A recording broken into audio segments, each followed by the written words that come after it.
ಕನಸಿಗೆ ಹೊಸದೊಂದು ಹಾದಿ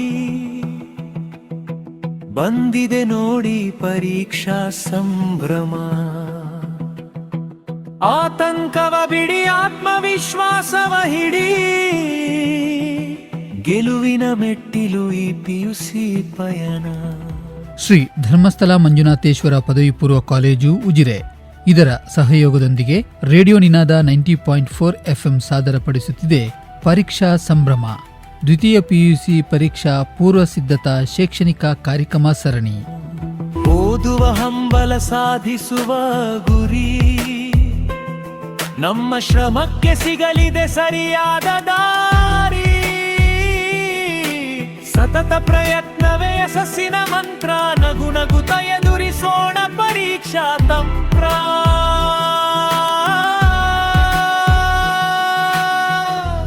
ಕಲಿಕೆಯ ಖುಷಿಯಲ್ಲಿ ಮಿಂದೇಳೋಣ,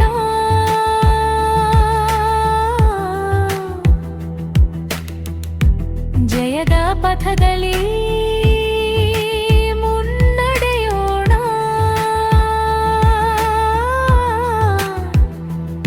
ಬನ್ನಿ ಕೇಳಿ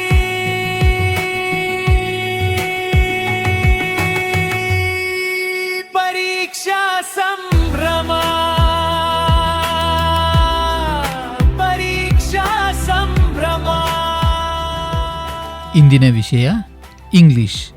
ಭಾಗವಹಿಸುವ ವಿಷಯ ಪರಿಣಿತರು ಶ್ರೀ ಧರ್ಮಸ್ಥಳ ಮಂಜುನಾಥೇಶ್ವರ ಪದವಿ ಪೂರ್ವ ಕಾಲೇಜಿನ ಆಂಗ್ಲ ಭಾಷಾ ಉಪನ್ಯಾಸಕಿ ಸ್ಮಿತಾ ಬಿಡೆಕರ್. ಪರೀಕ್ಷಾ ಸಂಭ್ರಮ, ಪರೀಕ್ಷಾ ಸಂಭ್ರಮ. Namaste to all my dear students. Welcome to Radio Ninada program. I, Smita H. Bedekar, lecturer in English of STM PU College Ujire, here before you to provide required tips to score well in English in your second PUC annual examination 2025-26. If you question the students which is the fearful or stressful phase in your academics, the answer that usually get exam. But their perception is wrong. Exam is a process of enjoyment. How? If you are prepared thoroughly and effectively with high confidence, exam will be a very easy task to you. We move on to exam preparation. How to make the things easier? How to prepare yourself for the exam? Exam preparation is the process of getting ready for an exam by studying, practicing, and organizing your time more effectively so you can perform well in the exam. It involves understanding concepts, revising important topics, and solving practice questions to improve your confidence. Good exam preparation also includes managing time well, staying healthy, and keeping a positive mindset, which helps students perform their best in exams. Do not panic or get disturbed during the exam. Stay calm, read each question carefully, and answer with high confidence. If you find a difficult question, skip it. No need to worry about the question and return to it later instead of getting anxious. Exams are approaching. No need to worry. So face them with confidence and a positive attitude. So here I am there to make the things easier. We discuss our question paper. How to answer all the questions very clearly and effectively. Because you know that in your question paper you have many parts. You have multiple choice questions, you have 2 marks, 3 marks, 4 marks question, passage, note making, reported speech, letter writing, speech writing, and so. First, we read the instructions of the question paper. Because in exam, you will get a time. That means 15 minutes to read your instructions. So because of that, I will read you the instruction first. Answer the questions in all the sections. That is more important. So don't skip any question, because in another other way, you will get your marks. Follow the prescribed limit while answering the questions. Write the correct question number as it appears on the question paper. That is more important thing that you have to keep it in your mind. The question number correctly that you have to write.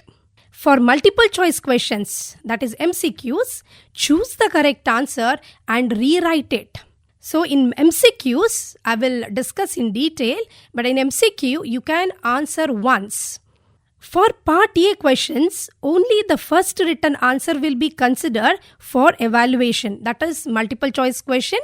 So only once can be answered. Answers to the questions 30A, that is A from I, that is your passage, or 30B, A or I, that is your poetry passage, should be in one sequence and at one place. That will be very easier to the evaluators to correct your papers. For question 30, 31, 32 and 36, inter-choices are there. Hence, answer either A or B. Because this is revised question paper, you will be getting many choices. Ors are there in the question paper. In Part A, that is MCQs, so the thing that you have to follow, read the question carefully. Questions-na ತುಂಬ detail ಆಗಿ ಓದಬೇಕಾಗ್ತದೆ. You will get 4 options there.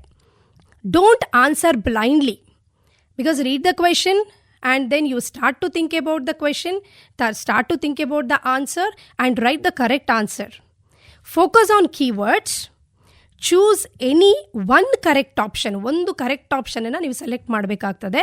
So ಒಂದು ಸಲ ಮಾತ್ರ ನೀವು ಅದನ್ನು answer ಮಾಡಬೇಕಾಗ್ತದೆ. ಅಲ್ಲಿ page number 1 ಮಾಡಿ, ಮತ್ತೆ ಸೆಕೆಂಡಲ್ಲಿ ಮಾಡಿ, ಥರ್ಡಲ್ಲಿ ಮಾಡಿ, ಹಾಗೆ ಮಾಡಲಿಕ್ಕೆ ಆಗೋದಿಲ್ಲ.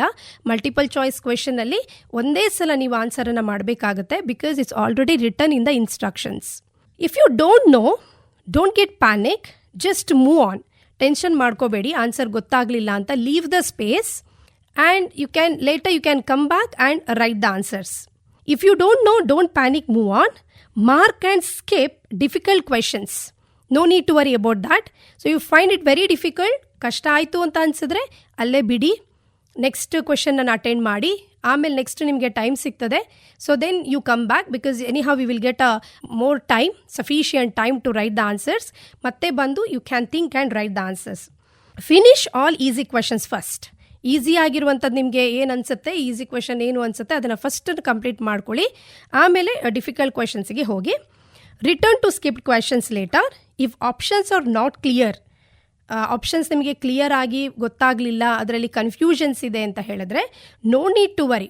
What you have to do, just you attempt the question or else write the question number. For example, ಮೊನ್ನೆ ನಿಮಗೆ ಕೊಟ್ಟಂತಹ ಒಂದು ಕ್ವೆಶನ್ನಲ್ಲಿ, ಮೊನ್ನೆ ಫಸ್ಟ್ ಪ್ರಿಪ್ರೇಟ್ರಿಗೆ ಬಂದಂತಹ ಕ್ವೆಶನ್ ಪೇಪರಲ್ಲಿ 3rd ಕ್ವೆಶನ್ ಹೀಗಿತ್ತು.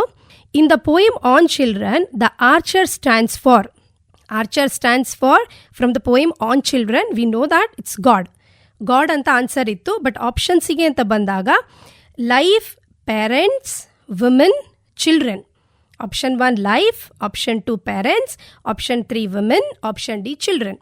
ಯೂಶ್ವಲಿ ವಾಟ್ ಹ್ಯಾಪನ್ಸ್, ಸಡನ್ ಆಗಿ ನೀವು ಟೆನ್ಸ್ಡ್ ಆಗ್ತೀರಾ, ಡಿಸ್ಟರ್ಬ್ ಆಗ್ತೀರಾ, ಯಾಕಂದರೆ ಆಪ್ಷನ್ಸಲ್ಲಿ ಇಲ್ಲ. ನಿಮಗೆ ಗೊತ್ತಿರೋದು ನಿಮಗೆ ಮರ್ತೋಗ್ಬಿಡುತ್ತೆ, ಹೌದಾ ಅಲ್ವಾ, because you are not sure ಅಂತ ಅನಿಸ್ಬಿಡುತ್ತೆ. ಸೊ ಆ ಟೈಮಲ್ಲಿ what you have to do, so the thing is question ನಂಬರನ್ನಾದರೂ ಬರೆದಿರಬೇಕು ಅಥವಾ ಕ್ವೆಶನನ್ನು ಅಟೆಂಪ್ಟ್ ಮಾಡಿರಬೇಕು. So at that time you will get a grace marks. ಅಕಸ್ಮಾತ್ ಕ್ವೆಶನ್ ರಾಂಗ್ ಇದ್ದು ಆಪ್ಷನ್ಸ್ ಇಲ್ಲದೆ ಹೋದರೆ, ಸರಿ ಇಲ್ಲ ಅಂತ ಅನಿಸಿದ್ರೆ, you will get grace marks. So most beneficiary ನೀವೇ ಆಗ್ತೀರಾ. ಹಾಗಾಗೋಸ್ಕರ ನೀವು ಟೆನ್ಷನ್ ಮಾಡ್ಕೊಳ್ಳೋ ಅವಶ್ಯಕತೆ ಇರೋದಿಲ್ಲ.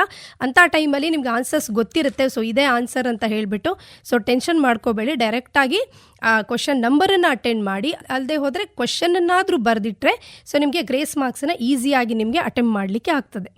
ನೆಕ್ಸ್ಟ್ ಸೆಕ್ಷನ್ ಯಾವುದಿದೆ ನಿಮ್ಮದು, passive voice, passive form of the word, that is for 3 marks. 3 ಮಾರ್ಕ್ಸಲ್ಲಿ ಪ್ಯಾಸಿವ್ ವಾಯ್ಸ್ ಇದು ಅಂದರೆ ಪ್ಯಾಸಿವ್ ಫಾರ್ಮ್ ಆಫ್ ದ ವರ್ಬನ್ನು ಕೇಳಿರ್ತಾರೆ. So In that section, you will be getting you have to write 3 answers.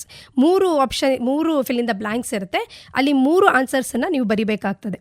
So ಬ್ರಾಕೆಟಲ್ಲಿ ನಿಮಗೆ ವರ್ಬ್ನ ಕೊಟ್ಟಿರ್ತಾರೆ.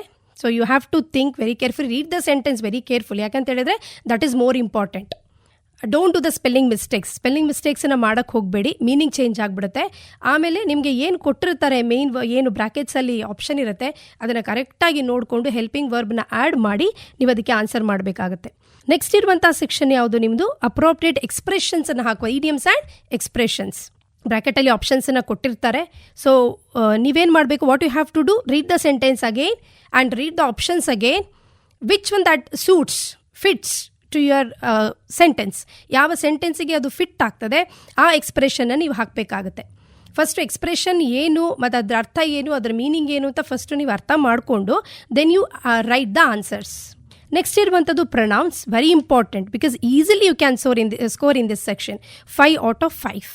It's very easy task actually, because ಇಲ್ಲಿ ನಿಮಗೆ ಪ್ಯಾರಾಗ್ರಾಫ್ ಆಲ್ರೆಡಿ ಕೊಟ್ಟಿರ್ತಾರೆ ಆ್ಯಂಡ್ ಹೈಲೈಟ್ ಮಾಡಿರ್ತಾರೆ ಪ್ರೊನೌನನ್ನು. And below that you will get a list of pronouns and then even more you will get ಇದು answers ಕೂಡ ಪಕ್ಕದಲ್ಲಿರುತ್ತೆ, ಮ್ಯಾಚ್ ದ ಫಾಲೋವಿಂಗ್ ಥರ ಪಕ್ಕದಲ್ಲೇ ಇರುತ್ತೆ. So at that moment you read the context carefully. ಕಾಂಟೆಕ್ಸ್ಟನ್ನು ತುಂಬ ಕೇರ್ಫುಲ್ಲಾಗಿ ನೀವು ಓದ್ಕೊಂಡು ಆಪ್ಷನ್ಸ್ ಕೊಟ್ಟಿರ್ತಾರೆ ಅದನ್ನು ಬರಿಬೇಕು. ಪೊಸೆಸಿವ್ ಕೇಸ್ ಇದ್ದರೆ you have to keep it your mind and then write your answers. ಒಂದೊಮ್ಮೆ ಗ್ರೂಪ್ ಅಂತ ಕೊಟ್ಟಿದ್ರೆ ಅಫಸ್ಟ್ರಫ್ ಎಲ್ಲ ಬರುವಂಥ ಸಂದರ್ಭ ಬಂದಾಗ ಆ ಗ್ರೂಪನ್ನು ಮೆನ್ಷನ್ ಮಾಡ್ತೀವಿ, ಆ ಕಮ್ಯುನಿಟಿನ ಮೆನ್ಷನ್ ಮಾಡ್ತೀವಿ ಅಂತ ಬಂದಾಗ you have to use that ಎಂಥದ್ದು apostrophe, then write the answers. So ಇಲ್ಲಿ ತುಂಬ very easy to write the answer actually. ಪ್ರೊನೌನ್ಸಲ್ಲಿ you can score 5 out of 5. Very easy section actually, ಅದರಲ್ಲಿ ನೀವು ಒಳ್ಳೆ ಮಾರ್ಕ್ಸನ್ನು ತೆಗಿಬೋದು. ನೆಕ್ಸ್ಟ್ ಇರುವಂಥದ್ದು Part B, very important part B, that is 2 marks question, 3 marks question and 4 marks question. So 2 marks question ಅಲ್ಲಿ ನೀವು 1 or 2 sentences ಅಲ್ಲಿ ಬರೀತೀರಾ. So ಅದು 3 questionನ್ನು attempt ಮಾಡ್ತೀರಾ. How to write the answers for this question? You have to do one thing, short 2 lines answersನ್ನು ಬರಿಬೇಕು. Not drag the sentence, drag ಮಾಡಲಿಕ್ಕಿಲ್ಲ ಸೆಂಟೆನ್ಸನ್ನು. 2 ಆಪ್ಷನಲ್ಲಿ ಅಥವಾ 2 ಲೈನ್ಸಲ್ಲಿ ಆನ್ಸರನ್ನು ಕಂಪ್ಲೀಟ್ ಮಾಡಬೇಕಾಗುತ್ತೆ, ಅಥವಾ 2 ವರ್ಡ್ಸಲ್ಲಿ ಆನ್ಸರನ್ನು ಕಂಪ್ಲೀಟ್ ಮಾಡಬೇಕಾಗತ್ತೆ. ಫಾರ್ ಎಕ್ಸಾಂಪಲ್ ನಿಮಗೆ ತಗೊಳ್ಳೋದಾದರೆ, what do bows and arrows refer to in the poem on children. It's very clear and very direct answer and we want textual answer for this question. So ಏನಾಗುತ್ತೆ, bows ಅಂತ ಬಂದಾಗ parents ಅಂತ answer ಆಗುತ್ತೆ, arrows ಅಂತ ಬಂದಾಗ children ಅಂತ answer ಆಗುತ್ತೆ. It's very clear because it's already given in the ಟೆಕ್ಸ್ಟಲ್ಲಿ ತುಂಬ ಡೈರೆಕ್ಟಾಗಿ ಕೊಟ್ಟಿದ್ದಾರೆ ಆ್ಯಂಡ್ ಡೈರೆಕ್ಟ್ ಆದ ಆನ್ಸರ್. ಸೊ ತುಂಬ ಡ್ರ್ಯಾಗ್ ಮಾಡಬೇಕು ಅಂತಿಲ್ಲ, no need to write in a paragraph, just 2 ವರ್ಡ್ಸಲ್ಲಿ ಅಥವಾ 2 ಲೈನ್ಸಲ್ಲಿ you have to complete that answer. And question come from prose or poetry, ಯಾವ್ದು ಸೆಕ್ಷನಿಂದನೂ ಬರ್ಬೋದು, ಪೊಯೆಟ್ರಿ ಆರ್ ಪ್ರೋಸ್, ಯಾವುದು ಅಂಥದ್ದು ಲಿಮಿಟೇಷನ್ಸ್ ಇಲ್ಲ ಅಲ್ಲಿ. No lengthy explanation and direct and precise answer. ಡೈರೆಕ್ಟಾಗಿ ಮತ್ತು ಪ್ರಿಸೈಸ್ ಎಕ್ಸಾಕ್ಟ್ ಆನ್ಸರ್ಸನ್ನು that we expect in this section, that is for 2 marks question actually. So 3 that you have to attempt. In 3 marks question, 4 that you have to attend. 3 marks ಇದ್ದು 4 ಕ್ವೆಶನನ್ನು attend ಮಾಡಬೇಕು ನೀವು. ಸರಿಯಾಗಿ ನೋಡ್ಕೊಳ್ಳಿ, ನೀವು 3 ಮಾರ್ಕಿದು question 4 attend ಮಾಡಬೇಕಾಗ್ತದೆ. ಹೇಗೆ ಅದನ್ನು ಫಾಲೋ ಅಪ್ ಮಾಡೋದು, ಹೇಗೆ ಅದನ್ನು ಆನ್ಸರ್ಸ್ ಮಾಡೋದು, ಬಿಕಾಸ್ ಇನ್ 2 ಮಾರ್ಕ್ಸಲ್ಲಿ it's very direct. So 2 words or in a 2 ಲೈನಲ್ಲಿ ಬರೆಯುವಂಥದ್ದು. ಸೊ ಇನ್ 3 ಮಾರ್ಕ್ಸಲ್ಲಿ how to attend and how to attempt the question. So cover 3 valid points. It's very important, 3 valid points that you have to cover. And you have to write in a simple language and one well-structured paragraph ಅನ್ನು ನೀವು ಬರಿಬೇಕಾಗುತ್ತೆ. For example, what are the feelings of Borges about his mother. So it's a very, you have that content in your text. I believe that books will never disappear. ಅಲ್ಲಿ ಡೈರೆಕ್ಟಾಗಿ ನಿಮಗೆ ಇದೆ mother ಬಗ್ಗೆ ಏನು ಮಾತಾಡಿದ್ದಾರೆ. She was an extraordinary person and she was a gracious women. ನಾನಷ್ಟು deserved happiness ಕೊಡಲಿಲ್ಲ. ಹೀಗಾಗಿ ಡೈರೆಕ್ಟಾಗಿ ಯು ಹ್ಯಾವ್ ಅ ಆನ್ಸರ್ಸ್ ಇದೆ. ಹೇಗೆ ಬೋರಸ್ ತನ್ನ ತಾಯಿ ಬಗ್ಗೆ, ತನ್ನ ಮದರ್ ಬಗ್ಗೆ ಎಕ್ಸ್ಪ್ರೆಸ್ ಮಾಡಿದ್ದಾರೆ, ಆ ಫೀಲಿಂಗ್ಸನ್ನು ಡೈರೆಕ್ಟಾಗಿ you have there in a paragraph. So ನೀವೇನು ಮಾಡಬೇಕು, ಕರೆಕ್ಟಾಗಿ ಅದನ್ನು ಫಾಲೋ ಅಪ್ ಮಾಡಬೇಕು, ಕರೆಕ್ಟಾಗಿ ಅದನ್ನು ಬರಿಬೇಕು. 3 ಪಾಯಿಂಟ್ಸನ್ನು ನಾವು ಎಕ್ಸ್ಪೆಕ್ಟ್ ಮಾಡ್ತೀವಿ, ಅಂದರೆ ಕರೆಕ್ಟ್ ಪ್ಯಾರಾಗ್ರಾಫನ್ನು ಎಕ್ಸ್ಪೆಕ್ಟ್ ಮಾಡ್ತೀವಿ, ಅದನ್ನು ನೀವು ಅಲ್ಲಿ ಡೈರೆಕ್ಟಾಗಿ ಬರಿಬೇಕಾಗುತ್ತೆ. ಇನ್ನೊಂದು ಕ್ವೆಶನ್ ಬಂದರೆ ಎಕನಾಮಿಕ್ ಇಂಪ್ಲಿಕೇಶನ್ಸ್ ಆಫ್ ಸೈಕ್ಲಿಂಗ್ ಮೂಮೆಂಟಲ್ಲಿ ನಿಮಗೆ ಇದೆ, ಅದು where there is a wheel ಚಾಪ್ಟ್ರಲ್ಲಿ you have that actually direct economic implication. So ಏನಾಗುತ್ತೆ, that you can earn more money, you can cover more area, you can sell more products, and you will get a leisure time. You can spend time with your family and children. Multiple jobಸನ್ನು ಮಾಡಲಿಕ್ಕೆ ಆಗ್ತದೆ ನಿಮಗೆ cycling ಗೊತ್ತಿದ್ರೆ ಅಂತ ಹೇಳುವಂಥದ್ದು economic implication. ಅಂದರೆ that Boost your income, ನಿಮ್ಮ ಇನ್ಕಮನ್ನು ಜಾಸ್ತಿ ಮಾಡ್ತದೆ. ಸೊ ಹೇಗೆ ಅನ್ನುವಂಥದ್ದನ್ನು ನಿಮ್ಗೆ ಅಲ್ಲಿ ಚಾಪ್ಟರೇ ಡೈರೆಕ್ಟಾಗಿ ಕೊಟ್ಟಿದ್ದಾರೆ. So 3 more points so that you can write. ಈ ಕ್ವಶನ್ಗೆ ನಿಮಗೆ 3 ಪಾಯಿಂಟನ್ನು ಆರಾಮ್ಸೆ you can write in the exam. So 4 mark ಇದಕ್ಕೆ ಬಂದರೆ, ಸೊ 3 ಕ್ವೆಶನನ್ನು ನೀವು ಅಟೆಂಪ್ಟ್ ಮಾಡಬೇಕಾಗಿರುವಂಥದ್ದು. ಸೊ ಡೀಟೇಲ್ ಆಗಿ ಅದನ್ನ ಎಕ್ಸ್ಪ್ಲೇನ್ ಮಾಡಬೇಕಾಗ್ತದೆ. ಸೊ ಹೇಗೆ 4 ಮಾರ್ಕ್ಸ್ ಕ್ವೆಶನ್ ಅಂದರೆ ಪ್ಯಾರಾಗ್ರಾಫಲ್ಲಿ ಅದನ್ನ ಅಟೆಂಡ್ ಮಾಡಬೇಕಾಗುತ್ತೆ. Proper introduction, that you have to give a proper introduction and detail explanation with examples.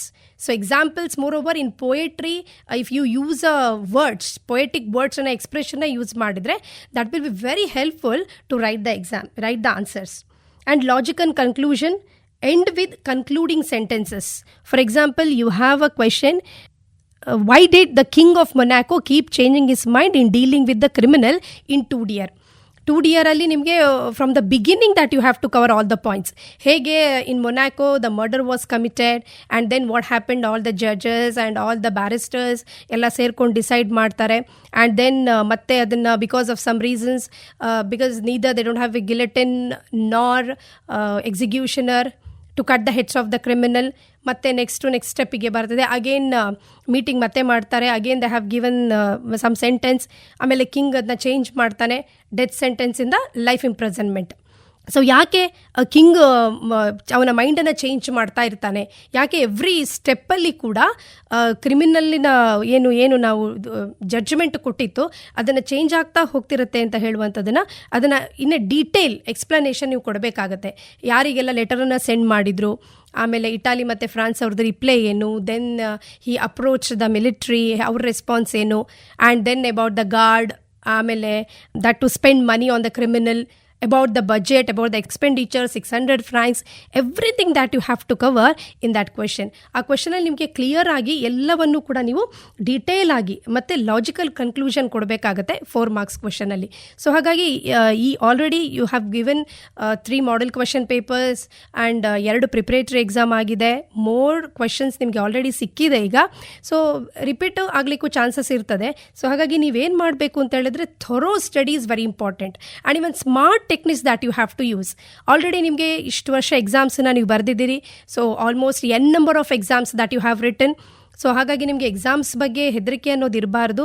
So questions repetition ಆಗಬಹುದು ಅನ್ನುವಂಥ ಕಲ್ಪನೆಯಲ್ಲಿ ನೀವು ಇಂಪಾರ್ಟೆಂಟ್ ಕ್ವೆಶನ್ಸಿಗೆ ರೆಡಿ ಆಗಬೇಕಾಗ್ತದೆ. ಸೊ ಮಾಡೆಲ್ ಕ್ವೆಶನ್ ಪೇಪರ್ ಇದೆ, you have a question bank and even 2 preparatory question papers. If you look at all the content, ಎಲ್ಲದರಲ್ಲೂ ನೋಡಿದರೂ ಕೂಡ ರಿಪಿಟೇಷನ್ಸ್ನ ಕಾಣ್ತೀರಾ, ನೀವು ಕ್ವೆಶನ್ಸಲ್ಲಿ ರಿಪಿಟೇಷನ್ಸ್ನ ಕಾಣ್ತೀರಾ. So no need to worry about that. ನೀವು ಅದು ಆರಾಮಾಗಿ ಜೋವಿಯಲ್ ಆಗಿ ಸೊ ಸ್ಟಡಿಯನ್ನು ಮಾಡಿಕೊಂಡು with high confidence sit and write the exam. So ಒಂದು ಕ್ವೆಶನ್ ಗೊತ್ತಾಗಲಿಲ್ವಾ, move on, because you have more options. So options ಸುಮಾರಿದೆ ಕ್ವೆಶನ್ಸಲ್ಲಿ, even for 2, even for 3 and for 4. So ಎಲ್ಲದಕ್ಕೆ ಕೂಡ ಯು ಹ್ಯಾವ್ ಆಪ್ಷನ್ಸ್. ಸೊ ಹಾಗೆ ಒಂದಿಲ್ಲದಿದ್ದರೆ ಒಂದು ಯು ಕ್ಯಾನ್ ಅಟೆಂಡ್. ಸೊ ಅದ್ರ ಬಗ್ಗೆ ಏನು ತಲೆಬಿಸಿ ಮಾಡ್ಕೊಳ್ಳೋ ಅವಶ್ಯಕತೆ ಇಲ್ಲ. And you have a blue print. Later will discuss the blue print ಬಗ್ಗೆ ಕೂಡ ಹೇಳ್ತೇನೆ ನಾನು. ಸೊ ಯಾವ ಮಾರ್ಕ್ಸು ಎಷ್ಟು ಚಾಪ್ಟರ್ನ ತಗೊಂಡಿದೆ ಅಂತ ಹೇಳಿ. So in part C you have a passage for 9 marks. ಮುಂಚೆ ಎಲ್ಲ 10 ಇರ್ತಿತ್ತು, ಬಟ್ ದಿಸ್ ಟೈಮ್ 9 ಮಾರ್ಕ್ಸಿಗಿದೆ. And very easy passage, unseen passage ಕೊಟ್ಟಿರ್ತಾರೆ, but still it's student friendly. So ಅದಕ್ಕೆ ಗಾಬರಿ ಆಗೋದೇನಿಲ್ಲ. You have very easy passage very it will be very easy. And the thing is below you will get a questions. So ಒಂದು antonym ಇರುತ್ತೆ, ಇಲ್ಲಾದರೆ ನಿಮಗೆ ಸಫಿಕ್ಸ್ ಅಥವಾ ಪ್ರಿಫಿಕ್ಸನ್ನು ಆ್ಯಡ್ ಮಾಡಲಿಕ್ಕಿರುತ್ತೆ. ಒನ್ ಆಫ್ ದ ಅದರ್ ಆಪ್ಷನ್ಸನ್ನು ಕೊಟ್ಟಿರ್ತಾರೆ. Read the passage very carefully. So not in a hurry. So read the passage very carefully, word to word, and then write the answers. And the thing is, internal choice ಏನಿರುತ್ತೆ ನಿಮಗೆ, poetry passage ಇದೆ ನಿಮಗೆ, and then you have a passage. So ಅದ್ರಲ್ಲಿ internal choices ಇರುತ್ತೆ, ಯಾವುದನ್ನು ಬೇಕಾದರೂ ನೀವು attend ಆಗ್ಬೋದು. But the thing is read, ಮುಂಚೆ ಅದನ್ನು ಓದ್ಕೊಳ್ಬೇಕು. Which one is very easy, A easy ಆಗ್ತದಾ ನಿಮಗೆ ಬಿ ಈಸಿ ಆಗ್ತದಾ ಅಂತ ಸರಿಯಾಗಿ ನೋಡಿಕೊಂಡು then you attend the questions. ನೀವು ಈ ಥರ ಮಿಸ್ಟೇಕನ್ನು ಮಾಡಬಾರ್ದು. Don't do these mistakes. ಏನು ಅಂತ ಹೇಳಿದ್ರೆ 5 ಕ್ವೆಶನ್ಸ್ ಇಲ್ಲಿಂದ ಅಟೆಂಡ್ ಮಾಡೋದು, 4 ಕ್ವೆಶನ್ ಪೋಯಿಟ್ರಿ ಪ್ಯಾಸೇಜಿಂದ ಅಟೆಂಡ್ ಮಾಡೋದು. ಸೊ ಆ ಥರದ್ದು ಆನ್ಸರ್ಸಿಗೆ ಎಂಟರ್ಟೈನ್ ಮಾಡೋದಿಲ್ಲ ವ್ಯಾಲ್ಯೂಯೇಟರ್ಸ್. ಯಾಕೆ ಅಂತ ಹೇಳಿದ್ರೆ ನಿಮ್ಗೆ already you had given a option. So A ಅನ್ನಾದರೂ ತೊಗೊಳ್ಬೋದು, ಬಿ ಅನ್ನಾದರೂ ತೊಗೊಳ್ಬೋದು. Clear reading is very important.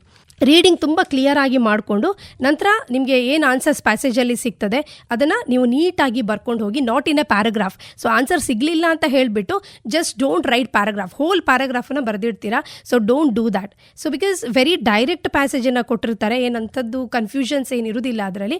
So read very clearly and then write the answers and in A or B poetry passage and then your passage.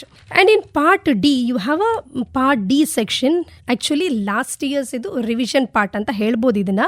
So you have a article and rearrangement of the sentence, I mean jumbled segments, and you have a subject verb agreement and then the verb. So ಈ ಥರ 4 ಸೆಂಟೆನ್ಸನ್ನು ಕೊಟ್ಟಿರ್ತಾರೆ. ಅದಕ್ಕೆ option or ಇದೆ, ಆರು to your linkers. Right ಲಿಂಕರ್ಸನ್ನು select ಮಾಡುವಂಥದ್ದು. Previous ಇಯರ್ಸಲ್ಲಿ ಏನಾಗ್ತಿತ್ತು ಅಂತ ಹೇಳಿದ್ರೆ ಅರೇಂಜ್ಮೆಂಟು ನೀವೇ ಮಾಡಬೇಕಾಗಿತ್ತು, ಆಪ್ಷನ್ಸು ನೀವೇ ಹಾಕಬೇಕಾಗಿತ್ತು. But you are so lucky my dear students. So it's already arranged ಪ್ಯಾರಾಗ್ರಾಫ್ನೇ ಅರೇಂಜ್ ಮಾಡಿ ಕೊಟ್ಟಿದ್ದಾರೆ and you have options there in the brackets. So ಏನು ಮಾಡಬೇಕು, ಸೊ ಈಸಿಯಾಗಿ ನಿಮಗೆ ಆಲ್ಮೋಸ್ಟ್ ಟೆಕ್ಸ್ಟಿಂದನೇ ತೆಗೆದು ಕೊಡ್ತಾರೆ. ಸೊ ಏನು ಮಾಡಬೇಕು, ಆ ಲಿಂಕರ್ಸನ್ನು ಯಾವುದನ್ನು ಯಾವ ಲಿಂಕರಿಗೆ ಕೊಟ್ಟರೆ ಅಂದರೆ ಯಾವ ಸೆಂಟೆನ್ಸಿಗೆ ಹಾಕಿದರೆ ಮೀನಿಂಗ್ಫುಲ್ ಆಗ್ತದೆ ಅನ್ನೋದನ್ನು you have to think and then write. ಸುಮ್ಮನೆ ಬ್ಲಫ್ ಮಾಡಬೇಡಿ, ಡೋಂಟ್ ಬ್ಲಫ್. ಸೊ ಏನು ಆಲೋಚನೆ ಇದೆ, ಇದನ್ನು ಚೆನ್ನಾಗಿ ಇದು ಸೂಟ್ ಆಗುತ್ತಾ ಆ್ಯಂಡ್ ಸೆಂಟೆನ್ಸಿಗೆ ಇದು ಕರೆಕ್ಟ್ ಅನ್ಸುತ್ತಾ ಆ್ಯಂಡ್ ಥಿಂಕ್ ಮಾಡಿಕೊಂಡು ನೀವು ಅದಕ್ಕೆ ಆನ್ಸರನ್ನು ಮಾಡಬೇಕು. ಆ್ಯಂಡ್ ರೀರೈಟ್ ಆಸ್ ಡೈರೆಕ್ಟೆಡ್ ಇದೆ ಇಲ್ಲಿ. ಸೊ ಇಲ್ಲಿ ನಿಮಗೆ ಕ್ವಶನ್ ಟ್ಯಾಗ್, ಆಮೇಲೆ WH ಕ್ವೆಶನ್ನು ಅಥವಾ ಡೂ ಫಾರ್ಮ್ ಕ್ವೆಶನನ್ನು ಕೊಟ್ಟಿರ್ತಾರೆ. ಸೊ ಅದಕ್ಕೆ ಮತ್ತೆ ನಿಮಗೆ ಎರರ್ ಐಡೆಂಟಿಫಿಕೇಷನಿಗೆ ಆಪ್ಷನ್ಸ್ ಇರುತ್ತೆ. Question tag and then WH ಅಥವಾ ಡೂ ಆ್ಯಂಡ್ ದೆನ್ ಎರರ್ ಐಡೆಂಟಿಫಿಕೇಷನಿಗೆ ಆರ್ ಇರ್ತದೆ. ಅದರಲ್ಲಿ ಯಾವುದಾದ್ರು ಒಂದನ್ನು that you have to select. ಕ್ವಶನ್ ಟ್ಯಾಗ್ ಅಂತ ಬಂದಾಗ ಸೆಂಟೆನ್ಸನ್ನು complete you have to write complete sentence, put comma, add tag and then question mark. It's very clear. So negative ಇದ್ದರೆ ಪಾಸಿಟಿವ್ ಟ್ಯಾಗ್ ಆ್ಯಂಡ್ ಪಾಸಿಟಿವ್ ಇದ್ದರೆ it's negative tag. And in do form ಅಂತ ಬಂದಾಗ you have to use did, do, does according to your sentence. Words ಏನು verb ಕೊಟ್ಟಿರ್ತಾರೆ ಅದ್ರ ಮೇಲೆ depend ಆಗ್ತದೆ. Error ಬಂದಾಗ ಇಟ್ ಮೇ ಬಿ ಎರರ್ ನಿಮಗೆ ಸಬ್ಜೆಕ್ಟ್ ವರ್ಬ್ ಅಗ್ರಿಮೆಂಟ್ ಆಗಿರ್ಬೋದು, article, preposition, redundancy, tense. So in any section ಯಾವುದ್ರಲ್ಲಿ ಬೇಕಾದರೂ ಬರ್ಬೋದು ಎರರ್ ಐಡೆಂಟಿಫಿಕೇಷನ್. ಸೊ ಹಾಗಾಗಿ ಆ ಎರರನ್ನು ನೀವು ಫೈಂಡ್ ಔಟ್ ಮಾಡಬೇಕು ಸೆಂಟೆನ್ಸಲ್ಲಿ and just write the complete sentence ಬರೀತು ಅಂತ ಆದರೆ it's very clear to the valuators to valuate your papers. Next you have a note making. It's a child's play, very easy thing to write the answers ಅಲ್ವಾ. ಬಾಕ್ಸನ್ನು ಹಾಕಬೇಕು, ಬಾಕ್ಸನ್ನು ಹಾಕಿ ಬಾಕ್ಸಲ್ಲಿ ಏನು half of the information ಕೊಟ್ಟಿರ್ತಾರೆ, in half of the information that you have to add. So ಇಡೀ ಪ್ಯಾರಾಗ್ರಾಫ್ನ ಓದ್ಕೊಳ್ಳಿ, box ಕೊಟ್ಟಿರ್ತಾರೆ, just draw the box. It very easy ಅಲ್ವಾ. ಬಾಕ್ಸನ್ನು ಡ್ರಾ ಮಾಡಿ ಕಂಟೆಂಟನ್ನು ಒಳಗೆ ನೀವೇ ಪ್ಲೇಸ್ ಮಾಡಿಬಿಟ್ರೆ ತುಂಬ ಎಫೆಕ್ಟಿವ್ ಆಗೂ ಕಾಣುತ್ತೆ ಆ್ಯಂಡ್ ವ್ಯಾಲ್ಯೂಟೇಸ್ಗೆ ಕೂಡ ಇಟ್ಸ್ ಕ್ಲಿಯರ್ ಆಗಿರ್ತದೆ. ಸೊ ಕೆಲವ್ರು ಏನು ಮಾಡ್ತಾರೆ, ಜಸ್ಟ್ ದ ರೈಟಿಂಗ್ ಆಪ್ಷನ್ಸನ್ನು ಹಾಕಿಬಿಡ್ತಾರೆ. ಸೊ ಅದ್ರ ಬದಲು it's better, it would very clear ಆಗ್ತದೆ ಅದು. ಹಾಗಾಗೋಸ್ಕರವಾಗಿ ನೀವು ನೋಟ್ ಮೇಕಿಂಗಲ್ಲಿ ಬಾಕ್ಸಸ್ಸನ್ನು ಹಾಕಿ ಅದರೊಳಗೆ ಆನ್ಸರ್ಸನ್ನು ಪ್ಲೇಸ್ ಮಾಡಿ, ತುಂಬ ಚೆನ್ನಾಗಿ ಅನಿಸುತ್ತೆ ಅದು. ನೆಕ್ಸ್ಟು ರಿಪೋರ್ಟೆಡ್ ಸ್ಪೀಚ್ ಅಂತ ಹೇಳಿದ್ರೆ, ಸೊ ಅ ಕೈಂಡ್ ಆಫ್ ಏನು fearful thing to the students, ಹೆದರಿಕೆ ಹುಟ್ಟಿಸುವಂಥದ್ದು ರಿಪೋರ್ಟೆಡ್ ಸ್ಪೀಚ್ ಅಂದರೆ ಫುಲ್ ಆಫ್ ಕನ್ಫ್ಯೂಷನ್ಸ್ ಆ್ಯಂಡ್ ಏನು ಮಾಡಬೇಕು ಅಂತ ಗೊತ್ತಾಗೋದಿಲ್ಲ ಕೆಲವೊಂದು ಸಂದರ್ಭದಲ್ಲಿ. Because we know all the rules, we have studied all the rules actually, ಎಲ್ಲವನ್ನು ಓದಿರ್ತೀರ, ಬಟ್ ಸ್ಟಿಲ್ ಆನ್ಸರ್ ಮಾಡಲಿಕ್ಕೆ ಕಷ್ಟ ಆಗ್ತದೆ. ಕೆಲವೊಂದು ಸಂದರ್ಭದಲ್ಲಿ ನಮಗೆ ಆನ್ಸರ್ ಮಾಡಲಿಕ್ಕೆ ಕಷ್ಟ ಆಗ್ತದೆ. ಯಾಕೆ ಕಷ್ಟ ಆಗ್ತದೆ? Because rules ತಲೆಯೊಳಗೆ ಇಟ್ಕೊಂಡಿರಬೇಕು. ಹೇಗಿದ್ದರೆ ಹೇಗೆ, ಪ್ರೆಸೆಂಟ್ ಇದ್ದರೆ ಪಾಸ್ಟ್ ಇರ್ತದೆ, ಪಾಸ್ಟ್ ಟೆನ್ಸ್ ಇದ್ದರೆ ಪಾಸ್ಟ್ ಪರ್ಫೆಕ್ಟ್ ಇರ್ತದೆ. ಕೆಲವೊಂದು ಸಂದರ್ಭದಲ್ಲಿ ಕೆಲವು ರೂಲ್ಸನ್ನು ಅಪ್ಲೈ ಮಾಡ್ತೀವಿ, ಕೆಲವು ರೂಲ್ಸನ್ನು ಅಪ್ಲೈ ಮಾಡಲಿಕ್ಕೆ ಆಗೋದಿಲ್ಲ. ಸೊ ಆ ಟೈಮಲ್ಲಿ ನಾವು ಅದನ್ನ ಕ್ಲಿಯರ್ ಕಟ್ ಮಾಡ್ಕೊಳ್ಬೇಕು ಹೇಗೆ ಅಂತ ಹೇಳಿ. ಕ್ವೆಶನ್ ಹಾಕಬೇಕಾ, ಆಸ್ಟ್ ಹಾಕಬೇಕಾ, ಟೋಲ್ಡ್ ಹಾಕಬೇಕಾ, ಸೆಡ್ ಹಾಕಬೇಕಾ, ರಿಪ್ಲೈಡ್ ಹಾಕಬೇಕಾ, ಆನ್ಸರ್ಡ್ ಹಾಕಬೇಕಾ, ನೀವು ಅದನ್ನು ಯೋಚನೆ ಮಾಡಿಕೊಂಡು ಅಕಾರ್ಡಿಂಗ್ ಹೇಗಿದೆ ಸಿಚುವೇಶನ್ ಅದರ ಮೇಲೆ ರಿಪೋರ್ಟೆಡ್ ಸ್ಪೀಚ್ ಹೋಗ್ತದೆ. Just we take one example. Report the following conversation. Alphino, what is poetry? So what is poetry is a simple question. What, where, why, when, simple ಆಗಿ ಬಂದಿರುವಂಥದ್ದು. ಸೊ ವಾಟ್ ಈಸ್ ಪೋಯಟ್ರಿ ಅಂತ ಕೊಟ್ಟಾಗ question mark ಇದೆ ಅಂತ ಬಂದಾಗ it's very easy. ಆಲ್ಫಿನೋ questioned are asked. So what is ಇದ್ದದ್ದು was ಆಗುತ್ತೆ, was poetry. It's very simple. You have got 1 mark, full stop. Next, you go to the next sentence, dialogue of Boras.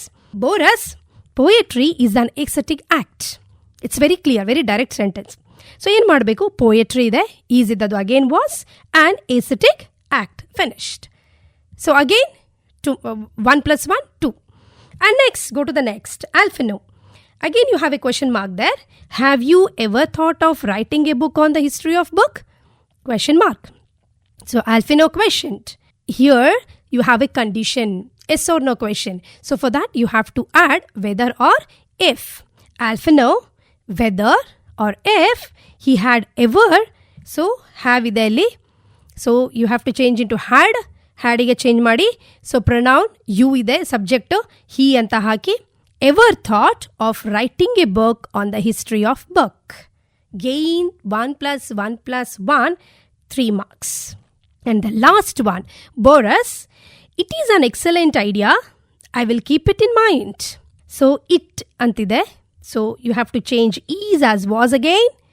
An excellent idea. 1 + 1 + 1 + 1 is equal to 4. And the last one, I will keep it in mind. I ಅಂತ ಇದೆ, subject ಅದು change ಮಾಡಬೇಕೀಗ ನೀವು. So I ಇದ್ದದ್ದು ಹಿ ಆಗ್ತದೆ. Wood, will ಇದ್ದದ್ದು wood ಆಗುತ್ತೆ. Keep it in mind. So again 1 + 1 + 1 + 1 + 1 is equal to 5. It's not easy. Actually, reported speech is an easier task to gain your marks. ಈಸಿಯಾಗಿ ನೀವು ಅದನ್ನು ಸಾಲ್ವ್ ಮಾಡ್ಬೋದು, ಈಸಿಯಾಗಿ ಅದನ್ನು ಆನ್ಸರ್ಸನ್ನು ವೆರಿ ಕ್ಲಿಯರ್ ಆಗಿ ಬರಿಬೋದು. ಥಿಂಗ್ ಏನಂದರೆ, organise ideas very clearly and follow the correct format. ರೂಲ್ಸನ್ನು ತಲೆಯೊಳಗೆ ಇಟ್ಕೊಳ್ಬೇಕು, ವರ್ಡ್ ಲಿಮಿಟನ್ನು ಇಟ್ಕೊಂಡಿರಬೇಕು, ರೂಲ್ಸನ್ನು ಕರೆಕ್ಟಾಗಿ ಇಟ್ಕೊಂಡು ಪ್ಯಾರಾಗ್ರಾಫ್ನ ಓದಬೇಕು. ಯೂಶ್ವಲಿ ಟೆಕ್ಸ್ಟನ್ನು ಬಿಟ್ಟು ಡೈವರ್ಟ್ ಆಗೋದೇ ಇಲ್ಲ. ಒಂದು ಬೋರಸಿಂದ ಬರ್ಬೋದು, are from your voter, Sunny morning. So ಈ ಚಾಪ್ಟರ್ಗಳಲ್ಲೇ ನೀವು ನಿಮ್ಮ ರಿಪೋರ್ಟೆಡ್ ಸ್ಪೀಚಿನ ಕಂಟೆಂಟನ್ನು ನಿಮಗೆ ಕೊಡ್ತಾರೆ ಡೈಲಾಗ್ ಫಾರ್ಮಲ್ಲಿ. ಸೊ ಏನು ಅಂತ ಹೇಳಿದ್ರೆ, ನೀವು ರೂಲ್ಸನ್ನು ಮೋರೋವರ್ ಒಂದು 7 to 8 or 10 ರೂಲ್ಸನ್ನು ನೀವು ತಲೆಯಲ್ಲಿ ಇಟ್ಕೊಳ್ಳುವಂಥದ್ದು. ನೋಡಿದ ಕೂಡಲೇ ಗಾಬರಿ ಆಗಬೇಡಿ, ಇದಿರ್ಬೋದು ಅದಿರ್ಬೋದು ಅಂತ ಹೇಳಿ. So cool, think and write. So ಆರಾಮದಲ್ಲಿ ಕೂತ್ಕೊಂಡು ಅದನ್ನು ಸಾಲ್ವ್ ಮಾಡಲಿಕ್ಕೆ ನೋಡಿ. ನೆಕ್ಸ್ಟ್ ಇರುವಂಥದ್ದು, complete the following dialogue. It's very easy actually. So ತುಂಬ ಈಸಿ ಆದಂತಹ ಒಂದು ಸೆಕ್ಷನ್ ಇದು. ಸೊ ಬ್ರ್ಯಾಕೆಟಲ್ಲಿ ಆಲ್ರೆಡಿ ನಿಮಗೆ ಫಂಕ್ಷನನ್ನು ಕೊಟ್ಟಿರ್ತಾರೆ, ನೀವು ಡೈರೆಕ್ಟಾಗಿ ಬರೆದ್ರಾಯಿತು. Half of the portion already ಕೊಟ್ಬಿಟ್ಟಿರ್ತಾರೆ, ಇನ್ನು ಹಾಫ್ ಆಫ್ ದ ಪೋರ್ಷನ್ ನೀವು ಕವರ್ ಮಾಡಬೇಕಾಗ್ತದೆ. ನೆಕ್ಸ್ಟ್ ಇರುವಂಥದ್ದು ಲೆಟರ್ ರೈಟಿಂಗ್ ಅಥವಾ ಸ್ಪೀಚ್ ರೈಟಿಂಗ್. ಅಲ್ಲೂ ಕೂಡ ನಿಮಗೆ ಆಪ್ಷನ್ ಇದೆ, ಯಾವ್ದು ಬೇಕಾದ್ರೂ ಸೆಲೆಕ್ಟ್ ಮಾಡ್ಕೊಳ್ಳಿ. ಸೊ ಲೆಟರ್ ರೈಟಿಂಗಲ್ಲಿ along with the resume it's very important. So ಲೆಟರನ್ನು ನೀಟಾಗಿ ಬರೀತೀರಾ, ಫಾರ್ಮೇಟಿಗೆ ಮಾರ್ಕ್ಸ್ ಇರ್ತದೆ, 2 marks, ಕಂಟೆಂಟಿಗೆ 3 ಇರ್ತದೆ ಒಳಗೆ ಇದು ಮಾಡಲಿಕ್ಕೆ. ಸೊ ನೀವು ಈಸಿಯಾಗಿ ಅದನ್ನು ಹೇಗೆ ಫಾರ್ಮೇಟ್ ಕೊಟ್ಟಿರ್ತಾರೋ, ಯಾಕೆಂದರೆ ನಿಮಗೆ ಗೊತ್ತಿದೆ ಆಲ್ರೆಡಿ. ಸೊ ಫ್ರಾಮ್ ಟು ಅಂತ ಮೆನ್ಷನ್ ಮಾಡುವ ಹಾಗಿಲ್ಲ, directly you have to write your address and ಡೇಟನ್ನು ತೊಗೊಂಡ್ರೆ ಅದನ್ನ ಎಕ್ಸ್ಪ್ಯಾಂಡ್ ಮಾಡಬೇಕಾಗುತ್ತೆ ಡೇಟನ್ನು. ಆ್ಯಂಡ್ ದೆನ್ ನೆಕ್ಸ್ಟ್ ಬರುವಂಥದ್ದು ನಿಮ್ಮ next to address, and you have a respected sir, madam, and next subject, reference, and then content, body of the letter, and thank you, yours faithfully signature ಮಾಡ್ತೀರಾ. ಆಮೇಲೆ ಪಕ್ಕದಲ್ಲಿ you have to write resume, very clear resume ಕೊಟ್ಟಿರ್ತಾರೆ. Name, address, father's name, contact number, email I D, and your ಕ್ವಾಲಿಫಿಕೇಷನ್ನು, your hobbies, everything ನೀವನ್ನ clear ಆಗಿ ಬರೆದು signature ಕೆಳಗಡೆ you have SD signature ಮಾಡಿಬಿಟ್ರೆ you will get 5 out of 5. Body of the letter ಕೂಡ ಕಂಟೆಂಟನ್ನು clear ಆಗಿ ಬರೀರಿ. So organise the ideas very clearly. So ಅದನ್ನು ನೀವು ತಪ್ಪಿ ಆಚೆ ಹೋಗಬೇಡಿ. You will get 5 out of 5. So in reported speech, letter writing and dialogue writing, ಈ ಸೆಕ್ಷನ್ ಏನಿದೆ ಪಾರ್ಟ್ ಡಿ, ಗ್ರಾಮರ್, ಆಲ್ಮೋಸ್ಟ್ ಗ್ರಾಮರೇ ಇರುವಂಥದ್ದು. Part D and then part C ಇಂದ ಸ್ಟಾರ್ಟ್ ಆಗಿದೆ. In between you have some part ಎಲ್ಲಿ ಕೂಡ ಕೆಲವು ನಿಮ್ಮ ಗ್ರಾಮರ್ ಟಾಪಿಕ್ಸ್ ಇದ್ದಾವೆ, ಅದನ್ನು ಕೂಡ ತುಂಬ ಕಾನ್ಸಂಟ್ರೇಷನಿಂದ ಆರಾಮದಲ್ಲಿ ಕೂತ್ಕೊಂಡು ಓದಿ. ಯಾವುದಕ್ಕೆ ಕೂಡ ಗಡಿಬಿಡಿ ಮಾಡಲಿಕ್ಕೆ ಹೋಗಬೇಡಿ. Text reading is very important. ಟೆಕ್ಸ್ಟನ್ನು ಓದೋದನ್ನು ಮಾತ್ರ ನೀವು ತಪ್ಪಿಸಲಿಕ್ಕೆ ಹೋಗಲೇಬಾರ್ದು. ಯಾಕೆ ಅಂತ ಹೇಳಿದ್ರೆ multiple choice, 2 marks question, 3 marks question, 4 marks question, ಅಷ್ಟಕ್ಕೂ ಕೂಡ text is very important. Text ಬಿಟ್ಟು ಬೇರೆ ಕಡೆ ನೀವು ಹೋದರೆ, ಅಂದರೆ ಟೆಕ್ಸ್ಟನ್ನು ಬಿಟ್ಟು just I will read guide or else I will read some printed documents ಅಂತ ಹೇಳಿದ್ರೆ, so you won't get the marks ನಿಮಗೆ ಅಪ್ ಟು ದ ಮಾರ್ಕ್ ಸಿಗೋದಿಲ್ಲ. ಸೊ ಹಾಗಾಗಿ better to read text first. ಟೆಕ್ಸ್ಟನ್ನು ಓದ್ಕೊಳ್ಳಿ ಆ್ಯಂಡ್ ದೆನ್ ಮೇಕ್ ಸಮ್ ಪಾಯಿಂಟ್ಸನ್ನು ಮಾಡ್ಕೊಳ್ಳಿ and then start to read. So ಯಾವುದಕ್ಕೆ ಯಾವುದು ಎಷ್ಟು ಇಂಟ್ಯಾಕ್ಟಾಗಿ ಬರೀಬೇಕು, ಎಕ್ಸಾಕ್ಟಾಗಿ ಬರೀಬೇಕು, ಸೊ ಅದನ್ನು ನೀವು ನೀಟಾಗಿ ಪ್ರೆಸೆಂಟ್ ಮಾಡಿ. Next I will move on to your blueprint. And what is blueprint actually? My dear students, blueprint ensures that all prescribed units and text, that is from poems and prose, are covered in proportion to their weightage. So no unit or a skill area is over tested or under tested. For example, if poetry has 20%, the paper will include questions, reflections that percentage. And let's discuss our blueprint in shortly. So in our blueprint, you have from prose and poetry and from the grammar. So Romeo and Juliet, that carries 1 mark for multiple choice and 1 question from 2 marks. From 2 Dear, 1 mark question, only 1 mark question and 4 mark question. From On Children, 1 mark question, 2 mark question. And in 4th one, Everything I Need to Know I Learn in the Forest, there 2 marks question and 1 3 marks question. From Sunny Morning, 1 mark question, 3 marks question and 4 mark question. And from When You Are Old, 1 3 marks question. From The Gardener, 1 mark question and 1 4 marks question. To the Food from His Child, 1 3 marks question. 9th one, I Believe Books Will Never Disappear, 1 mark question and 1 4 mark question. In 10, Heaven If You Are Not Here on Earth, 1 3 marks question. Japan and Brazil Through a Traveler's Eye, 1 mark question, 1 3 marks question. The Water, 1 mark question and 1 4 marks question. In Where There Is a Wheel, 1 mark question, 1 mark question and 1 4 marks question. From Water, 1 mark question and 1 2 marks question. And in grammar, article and prepositions, 1 mark question, jumbled segments, 1, subject for agreement, 1, tense, 1. So 4 questions of 1 mark each. And from tense 1, framing question, 2 marks of 1 mark each. Error identification, 2 questions of 1 mark each. Idioms, fill in the 2 blanks for 2 marks. Passive verbs, fill in the 3 blanks for 3 marks. Reported speech, a conversation in direct speech containing 5 sentences to be changed to indirect speech. Each reported sentence carries 1 mark. In total, 5 marks. Comprehension, prose and poetry. An unseen prose passage or moderate length is given. 9 questions of 1 mark each are set on the passage. One of the 15 poems from the workbook, that is from Streams, is given. 9 questions of 1 mark each are set on it. That means total 9. Pronouns, match the indicated pronouns with the nouns or noun phrases they refer to, carries 5 marks. Linkers, fill in the 4 blanks with correct linkers given for 4 marks. Note making, a flow chart with 4 blanks of half mark each for each box, that carries 2 marks. Dialogue writing, fill in the 3 missing parts of conversation for 3 marks, that is for 3 marks. Job application, a job application is to be written along with the resume based on the advertisement given for 5 marks. Speech rating, a speech is to be drafted based on the clues given, that carries 5 marks. So the total your question paper that carries 80 marks. 80 marks alli nimge question paper set ಆಗುತ್ತೆ, both from prose, poetry and from the grammar. So first the thing is you have to follow this blueprint because it's very clear in your blueprint. So ಎಷ್ಟು marks ಎಷ್ಟಕ್ಕೆ set ಆಗಿದೆ, ಯಾವ ಚಾಪ್ಟರ್ಗೆ ಎಷ್ಟು ಮಾರ್ಕ್ಸನ್ನು ಕೊಡ್ತಾ ಇದ್ದೇವೆ. So ಯಾವುದನ್ನು ಹೆಚ್ಚು ನಾವು ವೆಯ್ಟೇಜ್ ಯಾವ ಚಾಪ್ಟರಿಗೆ ಕೊಡಬೇಕು, ಯಾವ ಕ್ವೆಶನನ್ನು ಹೆಚ್ಚು ಓದಬೇಕು, ಎಷ್ಟು ಕ್ಲಿಯರಾಗಿ ಇರಬೇಕು ಅನ್ನುವಂಥದ್ದನ್ನು ನಿಮಗೆ ಬ್ಲೂ ಪ್ರಿಂಟಲ್ಲಿ ಆಲ್ರೆಡಿ ನಿಮಗೆ ಕೊಟ್ಟಿಟ್ಟಿದ್ದಾರೆ. ಆಲ್ರೆಡಿ ಅದನ್ನು ಕೂಡ ನಿಮ್ಮ ಸೈಟಲ್ಲಿ ಬಿಟ್ಟಿದ್ದಾರೆ. ಸೊ ನಿಮಗೆ ಬ್ರೌಸ್ ಮಾಡಿದರೆ you will get this blueprint. And even ಗ್ರಾಮರಲ್ಲಿ ಕೂಡ it's very clear. 5 marks for reported speech, 9 marks for passage, and ಲಿಂಕರ್ಸಿಗೆ 4 marks, note making 2 marks, dialogue writing 3 marks, ಹೀಗೆ ಇಟ್ಸ್ ಗೋಯಿಂಗ್ ಆನ್, ಹೀಗೆ ಹೋಗ್ತದೆ ಅದು.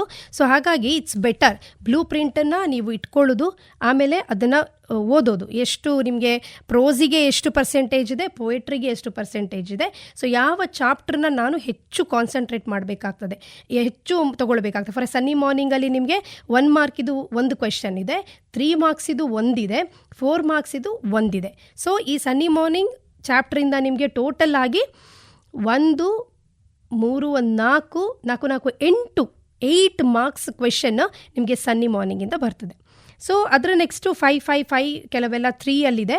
So ನೀವು ಅದನ್ನು ಕ್ಲಿಯರಾಗಿ ನೋಡ್ಕೊಳ್ಳಿ, ಯಾವ ಚಾಪ್ಟ್ರಿಗೆ ಎಷ್ಟು ವೇಟೇಜನ್ನು ಕೊಟ್ಟಿದ್ದಾರೆ, ಯಾವ ಚಾಪ್ಟರ್ನ ನಾನು ಕಾನ್ಸಂಟ್ರೇಟ್ ಮಾಡಬೇಕು. 4 ಮಾರ್ಕ್ಸಿಗೆ, 3 ಮಾರ್ಕ್ಸಿಗೆ, 2 ಮಾರ್ಕ್ಸಿಗೆ ಮತ್ತು ಮಲ್ಟಿಪಲ್ ಚಾಯ್ಸ್ ಕ್ವೆಶನ್ಸಿಗೆ.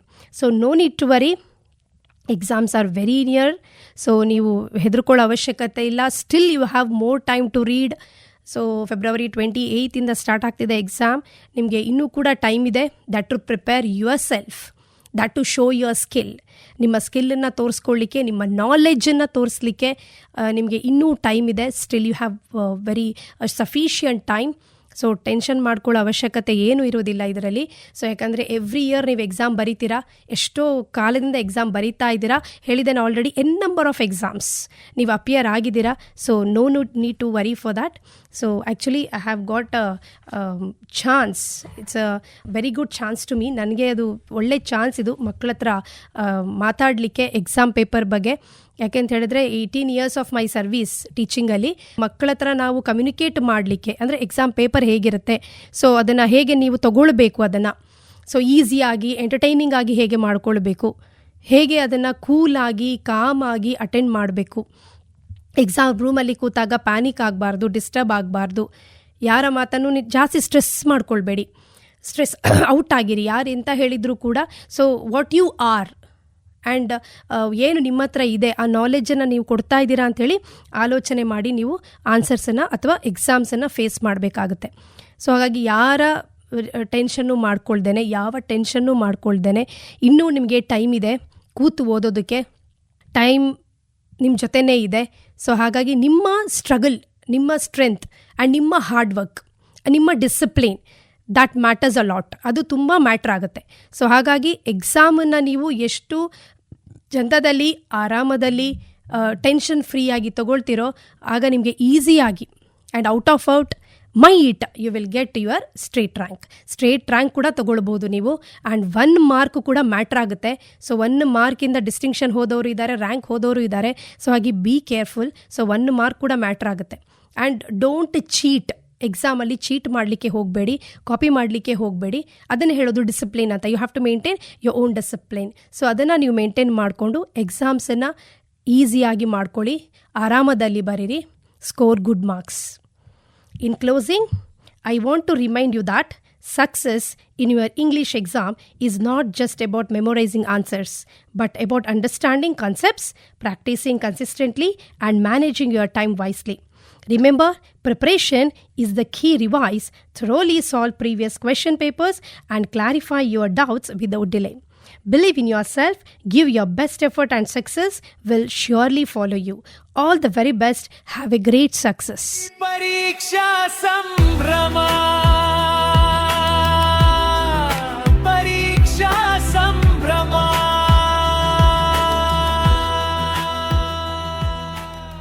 ಇದುವರೆಗೆ ಪರೀಕ್ಷಾ ಸಂಭ್ರಮ ದ್ವಿತೀಯ PUC ಪರೀಕ್ಷಾ ಪೂರ್ವ ಸಿದ್ಧತಾ ಶೈಕ್ಷಣಿಕ ಕಾರ್ಯಕ್ರಮ ಸರಣಿ ಕೇಳಿದಿರಿ. ಭಾಗವಹಿಸಿದ ವಿಷಯ ಪರಿಣಿತರು SDM ಪದವಿ ಪೂರ್ವ ಕಾಲೇಜಿನ ಆಂಗ್ಲ ಭಾಷಾ ಉಪನ್ಯಾಸಕಿ ಸ್ಮಿತಾ ಬಿಡೇಕರ್. ಸಹಯೋಗ ಶ್ರೀ ಧರ್ಮಸ್ಥಳ ಮಂಜುನಾಥೇಶ್ವರ ಪದವಿ ಪೂರ್ವ ಕಾಲೇಜು ಉಜಿರೆ. ಬನ್ನಿಕೆ